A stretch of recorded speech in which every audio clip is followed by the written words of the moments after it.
Hey everybody, it's Gypsy and welcome to On the Edge of Appalachia. I haven't done any serious gardening over the last few days. There's just, been a lot going on I've had to deal with in my life. So just, doing the basics, nothing really to talk about. So today I'm getting back into it. But I have to tell you, we have been having the best weather. We're talking like 75 degrees to low 80s. With minimal humidity, which is, not something we typically have in the summer here. It just feels so good.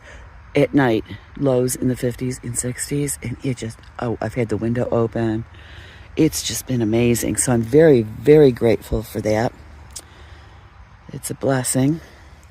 So anyways, I think I'm going to go check my houseplants here. Oh. Well, this is looking pretty this month. There's no blossoms, but you're going the wrong way. I have that. Let me see. So these are, again, with this thing, it's so hard to open. The pink polka dots. They're doing good. They're growing slowly. They don't even look close to getting their second set of leaves. But they look healthy. They look good. So I did these. I planted these on July 21st. What's today? August 5th. And the coleus, I've been a bit disappointed in. See, still nothing. I don't know why. And I'm very disappointed. The picture of this plant is just amazing. It's so beautiful. So anyways, I'm thinking what I'm going to do.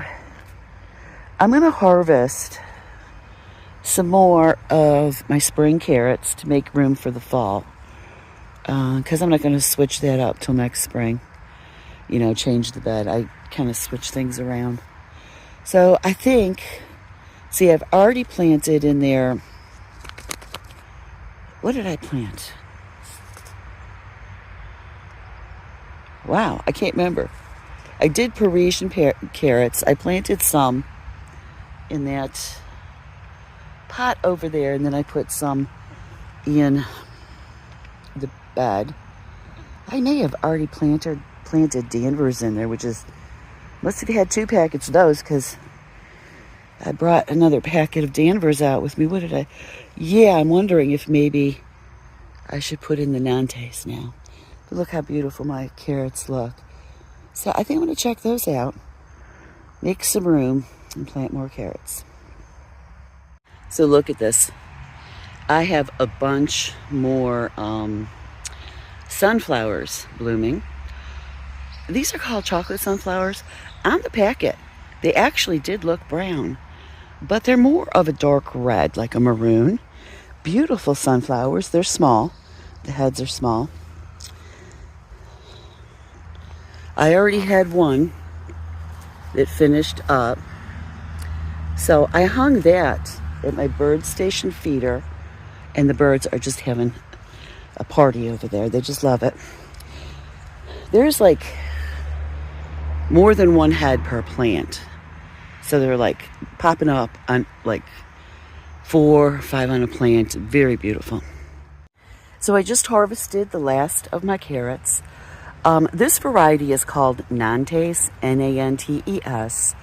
They are very delicious, have a beautiful color. I haven't washed these off yet, of course, but especially if you blanch them, then the color really comes out beautiful, tastes great.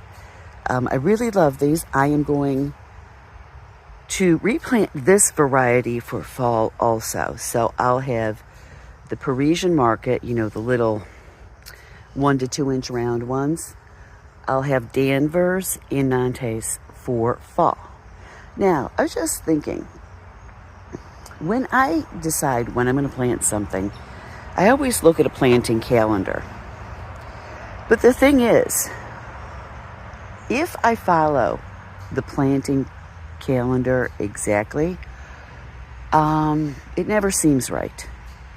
It's almost like it's too late. So what I do is, and I don't know if any of you have noticed this, if you have this issue or not, I have to plant a little bit earlier than what the planting calendar says. So like last year, which was the first time I planted fall carrots, I planted them when the planting calendar said to. Well, it ended up I had no carrots for fall. I did have carrots for spring because much of them survived the winter. But I want to have carrots for fall too, and then some in the spring.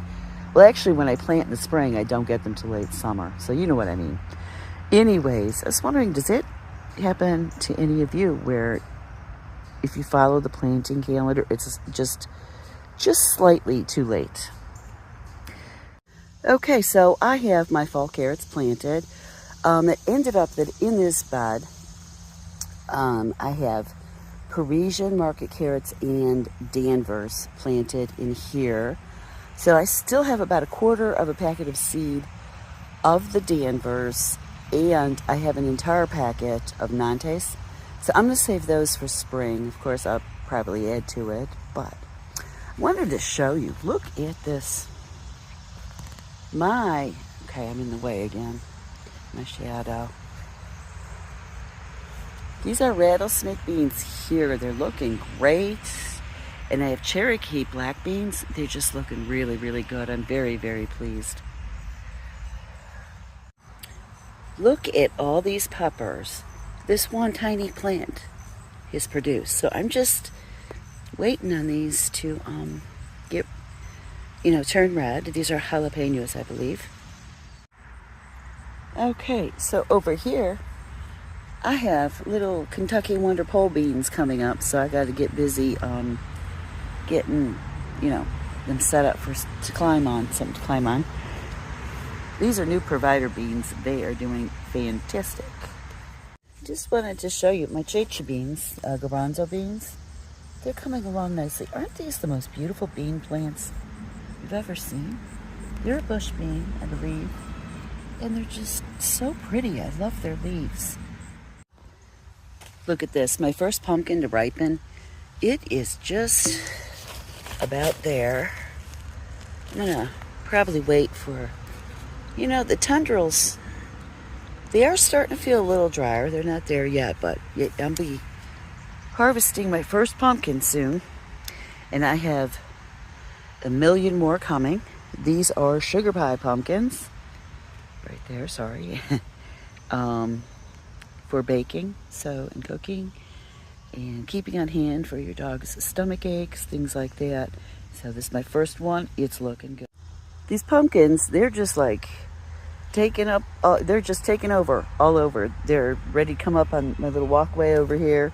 But look over there. I don't know if you could see it. I got another little baby coming. So I rinsed off these carrots with my hose. I'm going to bring them inside, wash them off better, and clean them up. And then I'm going to preserve them. And I'm trying to think, maybe I could use 1 or 2 for dinner, but I don't know what I'm making yet. So I'll be bringing these inside. I think it's time for my tea break and maybe do a chore or 2 in the house. But I think the rest of the day I won't be recording, so I'm going to leave you with that. Blessed be, and make it a joyful one.